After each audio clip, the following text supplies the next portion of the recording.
नमस्कार, ई न्यूज देख रहे हैं। आप आपके साथ मैं हूं सुधांशु शेखर। इन दिनों stand up comedian Kunal Kamra की मुश्किलें बढ़ते हुए नजर आ रही है। कुणाल ने महाराष्ट्र के उप मुख्यमंत्री एकनाथ शिंदे का एक चर्चित गाने के जरिए मजाक उड़ाया था, विवादास्पद टिप्पणी करी थी, जिसके बाद से शिवसेना के कार्यकर्ताओं में काफी नाराजगी है। जी हाँ, नाराज शिवसेना के कार्यकर्ताओं ने जहां पर कुणाल ने यह कार्यक्रम किया था वहां पर तोड़फोड़ करी, जिसके बाद कई कार्यकर्ताओं की पुलिस ने गिरफ्तारी भी करी, लेकिन कुछ घंटे के बाद गिरफ्तार कार्यकर्ताओं को पुलिस ने छोड़ दिया।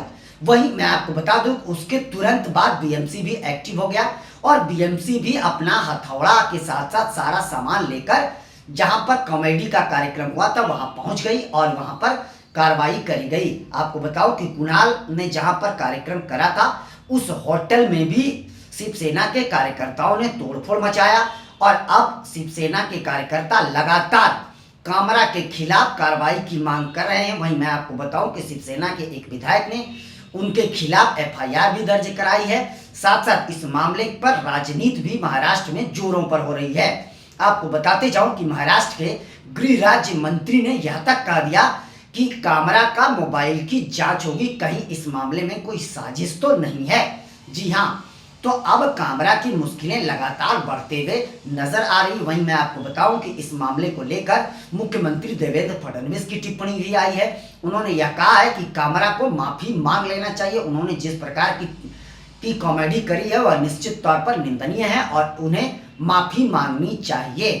तो इन दिनों शिवसेना के कार्यकर्ता और बीजेपी के कार्यकर्ताओं में उबाल है। वो लगातार कोई शिवसेना के कार्यकर्ता जो है कोई उन्हें मारने की धमकी दे रहे हैं कुणाल कामरा को, कोई कह रहे हैं जहां मिलेगा वहां मारेंगे, कोई अलग अलग तरह की धमकी जो है कुणाल कामरा को दे रहे हैं। वहीं मैं आपको बता दूं कि इस मामले पर राजनीति इतनी ज्यादा गर्म हो गई कि विपक्ष के नेता भी अब एक्टिव हो गए। कई नेताओं ने कुणाल कामरा के समर्थन में बयान दिए हैं। आपको बता दूं कि कांग्रेस हो गया, सीपीआई हो गया और साथ साथ उद्धव ठाकरे हो गए। इन नेताओं ने कामरा का समर्थन किया है। उद्धव ने यह तक कहा कि वह एक कॉमेडियन है और उनके कॉमेडी में कोई ऐसी गलत बात नहीं है जो उनके खिलाफ कार्रवाई करी जा सके।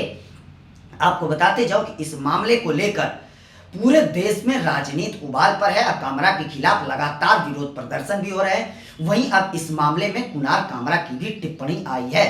उन्होंने कहा कि हमारे शब्दों को लेकर, हमारे कॉमेडी को लेकर, कॉमेडी स्थल को जहां कार्यक्रम करा गया, कार्यक्रम स्थल को निशाना नहीं बनाना चाहिए, यह मूर्खतापूर्ण है। उन्होंने कहा कि अगर आपको टमाटर पसंद नहीं है और आप चिकन बिरयानी खा रहे हैं और अगर आपको टमाटर पसंद नहीं तो आप पूरे टमाटर के ट्रक को थोड़ी ना पलट देंगे।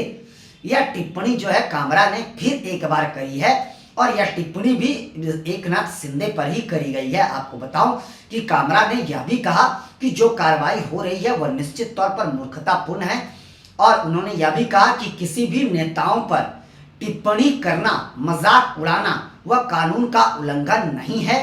मैं माफी मांगने को तैयार नहीं हूं, मैं माफी नहीं मांगूंगा, मैं पुलिस और अदालत को सहयोग करने के लिए तैयार हूं।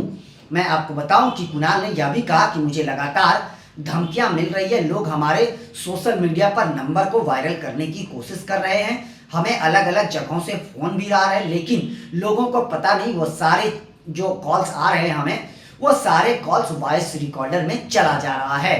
कुणाल ने यह बताया कि हम माफी तो नहीं मांगेंगे, लेकिन पुलिस और कोर्ट का क्या सहयोग हम निश्चित तौर पर करेंगे।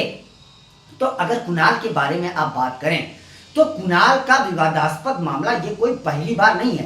कुणाल कई बार विवादों में रह चुके हैं, विवादों से उनका पुराना नाता रहा है। कई मौकों पर उन्होंने जो है नेताओं पर अभद्र टिप्पणी करी है, जिसके बाद से हालांकि उस कार्यक्रम की पॉपुलैरिटी जरूर बढ़ी है। अब कुणाल कामरा की पॉपुलैरिटी इसके बाद जरूर बढ़ रही है, लेकिन उसकी मुश्किलें भी बढ़ते हुए नजर आ रही है। अब देखिए, अब पुलिस ने उसके खिलाफ एफआईआर भी दर्ज कर ली है, तो पुलिस अब कार्रवाई के मूड में है। तो चौतरफा अभी कुणाल कामरा के खिलाफ कार्रवाई हो रही है और कुणाल कामरा फंसते हुए नजर आ रहे हैं, लेकिन वो माफी मांगने को तैयार नहीं है। जबकि मुख्यमंत्री देवेंद्र फडणवीस ने कहा है कि उन्हें माफी मांग लेना चाहिए। हालांकि इस मामले को लेकर अब तक उप मुख्यमंत्री एकनाथ शिंदे की कोई टिप्पणी नहीं आई है, लेकिन कार्यकर्ताओं में लगातार उबाल है। कार्यकर्ताओं का यह कहना है कि कामरा जहां मिलेगा वहां उसे मारूंगा, कोई कह रहा है मुंह तोड़ दूंगा। तो अलग अलग तरह की बातें जो है शिवसेना की ओर से कही जा रही है। आपको बताऊं कि कांग्रेस का समर्थन जरूर कामरा को मिला है, वहीं उसके साथ साथ आपको बता दूं कि भाकपा माले का समर्थन मिला है, उद्धव ठाकरे का भी अब समर्थन मिल गया है। तो इस मामले पर राजनीति अब बेहद जोरों पर चल रही है। आपको बताऊं कि कार्यक्रम स्थल पर तोड़फोड़ करने को लेकर जो है वह उसकी निंदा करी है कामरा ने। उन्होंने कहा कि हमारे शब्दों को लेकर आप किसी कार्यक्रम स्थल पर तोड़फोड़ थोड़ी ना करेंगे, उनको नुकसान थोड़ी ना पहुंचाएंगे। वो हमारे शब्द थे, उससे किसी और को नुकसान पहुंचाना यह निश्चित तौर पर बेवकूफ़ी है, मूर्खतापूर्ण है। होटलों में भी तोड़फोड़ करी गई है, यह भी बेहद गलत है। इसके अलावा भी कामरा ने अपनी सफाई दी है, लेकिन साफ तौर पर बार बार उन्होंने लंबे चौड़े सोशल मीडिया पर जो पोस्ट करा है उसमें उन्होंने यही कहा है कि हम कानून का उल्लंघन नहीं करे हैं। नेताओं का पर टिप्पणी करना, मजाक उड़ाना कानून का उल्लंघन नहीं है और हम किसी भी सूरत पर माफी नहीं मांगेंगे। तो एक तरफ अब कामरा कह रहे हैं माफी नहीं मांगेंगे, दूसरी तरफ शिवसेना के कार्यकर्ता और बीजेपी लगातार कह रही है, अब तक की मुख्यमंत्री कह रहे हैं कि कामरा को माफी मांग लेना चाहिए। अभी इस मामले को लेकर और भी राजनीति गर्म होने की संभावना है। साथ साथ कामरा की भी मुश्किलें अब निश्चित तौर पर बढ़ेगी, क्योंकि जैसे जैसे विरोध प्रदर्शन होगा वैसे वैसे पुलिस पर दबाव पड़ेगा और महाराष्ट्र में बीजेपी और शिवसेना की सरकार है, तो निश्चित तौर पर कामरा के खिलाफ कार्रवाई होगी ही होगी। अब देखना यह दिलचस्प होगा कि आगे पुलिस इस मामले पर क्या कार्रवाई करती है। फिलहाल के लिए बस इतना ही, मुझे दीजिए इजाजत। हम अन्य खबरों के साथ भी आप लोगों के बीच रूबरू होते रहेंगे। आप सबों से निवेदन है कि चैनल को आगे बढ़ाने के लिए लाइक शेयर सब्सक्राइब के साथ साथ कमेंट करना ना भूलें और आप लोग भी अपना बहुत ज़्यादा ख्याल रखें। तब तक के लिए मुझे दीजिए इजाजत। आप सभी का शुक्रिया।